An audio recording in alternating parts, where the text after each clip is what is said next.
السلام عليكم ورحمة الله وبركاته. اللهم صل وسلم وبارك على سيدنا محمد وعلى آله وصحبه أجمعين. النهاردة هنعمل زبادو الفراولة في البيت بطريقة سهلة وبسيطة جدا وأوفر من بره بكتير. معانا زبادي فراولة، طبعا احنا عاملينه في البيت برضو. هسيب لكم الرابط بتاع طريقة الزبادي بالفراولة في صندوق الوصف. معانا فراولة هننزل عليها بشوية سكر، وننزل عليها بزبادي الفراولة. هنزل عليه بالزبادي كده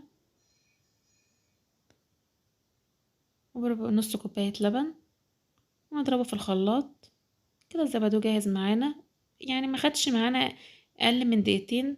وزبادوه جاهز وانضف واحلى من بره بكتير، وطعمه حلو جدا، احلى من بتاع بره واوفر من بره بكتير طبعا. طلع علينا كميه قد ايه؟ كوبايتين زبادي وشويه فراوله. ما خدش معانا اي وقت، مجهود وسمكه حلو جدا. متنسوش اللايك والاشتراك في القناه وتفعيل الجرس عشان يوصلكوا كل جديد.